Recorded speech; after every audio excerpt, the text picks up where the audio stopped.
Hi, I'm Mark Patey with Best Tugs, and if you're watching this video, it's probably because your tug stops working when it starts moving, or maybe it moves and you hook up an airplane and it just stops dead. So let's go over what that might be and how to fix it.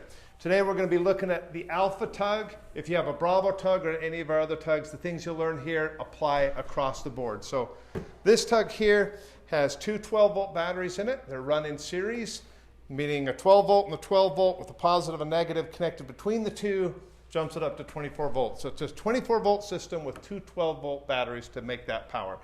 So if it's not moving, the first thing we want to do is pull the cover off. And there's going to be 4 of these bolts, 2 on the front and 2 on the back. And then you're going to take this cover off. Be careful. Lean it forward like this. If you have the light option, push this pin, pull that, and that will easily come off and you can set that aside. Now the first thing we're going to do, and one of the most common things that we'll see over time with the tug, if it moves and then just stops completely, is a loose battery connection. Anytime you pull the cover off of any of your tugs, always just as general maintenance, kind of like a pre-flight on an airplane, it's probably fine, but check it anyway. Grab every wire at the battery and give it a good wiggle and make sure it doesn't move. If it's loose at all, you'll want to tighten it. If it's loose and that shakes just a little bit over bumps, that will tell the computer that there's low voltage, and the computer will shut the tug down completely. You have to turn it off, turn it back on, and then away you go. Now, if all those connections are good on your batteries and it still shuts down when moving, the next thing we want to do is look here at our controller, our motor controller, and make sure none of these connections have come loose. Just come down, give each of them a good wiggle, make sure they're tight, nothing's come loose or come off. And at that point, you've checked really everything on the wiring. And you may find that something was loose there and you've just pushed it on all the way, you're up and running, that's good. The next thing we want to look for, and it's generally a good idea to look on any of our tugs, is look for a pregnant battery or bad battery. And we're going to cover just one of 2 faults that you could see that would cause a tug to shut off when moving. And one is real visible and real easy to see when you open the cover, and one's not. So here's a really visible one. Look for a pregnant battery. You see that? That battery is bloated and fat. It is bad. It's no good. It's time to replace your batteries.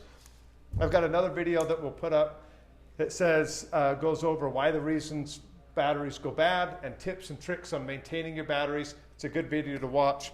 But for this particular video, if you've got a pregnant battery, it's gone bad, and you'll want to watch the other video to see how you can prevent that in the future. It might just be old. It could just be an old battery, and batteries are consumable. Eventually you have to throw them away and replace them.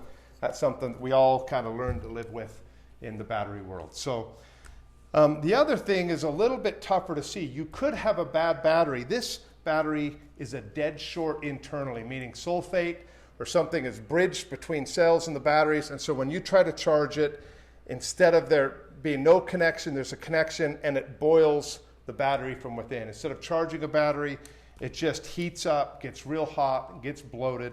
The good news, Best Tugs, we use batteries that are sealed, no maintenance battery.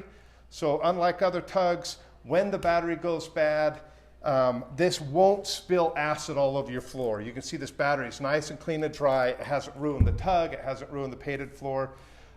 Cheaper products will use a battery that you have to always keep the fluid levels topped off in the battery. And when they go bad, not if, but when the batteries go bad, if it's charging and it's bad, that ruins your hanger and gives you a bad stink. So the good news is there's no damage, or very likely that you'll have that kind of damage with the types of batteries you reuse. The next thing could be is you could have an internal short that doesn't show up until the tug's under a load, meaning the sulfate building up inside the batteries and it gets built up between the plates is so close, but it's not connecting. So you don't see a battery bloated, and the battery will actually take a charge, and it'll show a full charge on your display. But once you put it under load, it'll arc internally on the battery, and you'll see your voltage go from, say it says 100%, as soon as you start pushing something, it instantly drops to 0 or 10%, and the tug shuts itself off. And that's the tug trying to protect itself. In that event, it's time to replace your batteries. So Again, you can watch tips and tricks on maintaining batteries or getting the longest life out of your batteries, but that's an indication that the battery is bad and it's time to replace it. Now, it is normal if when we're using the tug, if you come up on here, we'll see a percent state of charge. Now, not all of our tugs have the same display, but if you see 90% charge or 98, and you start moving an airplane, it's completely normal to see that state of charge drop to 70, 60, even 50. The heavier the plane you're pushing or the steeper the hill, that will drop more. And that's just the high current load coming out of the batteries to push your airplane. When you stop, that'll climb right back up and give you an accurate state of charge. So if you want to know where your battery state of charge actually is, it's to turn on the tug and look at the voltage when you're not moving the tug and moving an airplane. But like I say, if you move an airplane and it goes from fully charged to 0 and stops, that's an internal short on a battery, time to replace it, or it's a loose wire connection. More often than not, it would be an internal short on the battery. So the other thing that people ask is, when do I charge my batteries? At about 70% would be optimal. That doesn't mean you have to charge them at 70%. It could be 90%, it could be 60%. But as a typical rule, if you said, hey, when I'm done and I move my airplane into the hangar and I look at the state of charge and it averages out and stops and shows me 80%, personally, I might not charge it. I might wait till it goes down to 70. Or if I know I'm not going to fly for a while, it might be weeks or months, then I'll go ahead and plug it in, charge it, let the battery charge charge up the batteries till they're totally full, and then it'll go to a trickle mode and it'll just keep your batteries healthy when you're not there. So if you're flying a lot, let it go down to 70. If you're not going to fly for a while, go ahead and leave it plugged in. Make sure you always turn the tug off. That's the #1 cause for dead batteries, is the tug getting left turned on when you're not around. Now, it might just be that only one of the batteries is bad. So if you're not wanting to replace both batteries, or say it's a fairly new tug and you're thinking, hey, batteries are supposed to be good for 2 to 3 years. I've only had a year out of this tug. Don't want to replace both of them if I don't have to. The way we can find out, and this might take some help, but get a voltmeter. Doesn't need to be one like this. It can be a $5 voltmeter from Walmart, and set it up to read voltage. And we're going to come onto the battery and we're going to test volts on the battery and see if we can find out which one's doing what. So first thing I want to do is see if there's anything obvious wrong. Here we're going to check this battery. I see 12.8 volts. That's a full charged battery. 12 volts, by the way, on a 12 volt battery is considered dead. 11 volts is really bad for it. This battery is also 12 volts. So if I check across from the negative on this battery all the way to the positive of that battery, I'll see that I've got the two batteries combined together is 25.6 volts. So just below 26 volts, right around 26 volts for a nice round number, is fully charged. 24 volts across both batteries is totally dead battery. That's 0% state of charge. And anything below 22 volts, 11, we're starting to run the risk of damaging the batteries. So now if one of them shows 6 volts and the other one's showing 12, the one that's showing 6 volts is probably your bad battery. I wouldn't replace the 12 volt one, just replace the one that's 6 volts. Now, if you're having this problem where the tug drives for a minute, or as soon as you get it under a load or trying to pull a plane, then it goes to 0, this is the part that you might need someone to help you. You'll put a voltmeter on one battery and have someone try to drive the tug. If you have to, put it up against a wall where you can safely kind of peel out the tires so that you can simulate a load. I don't want you doing this with an airplane attached and have someone get run over. But all we really want to do is see if we can try to drive the tug while we watch the voltage. And we might see that go from 12 volts, 12.7 down to 12 or 11.5, that's fine.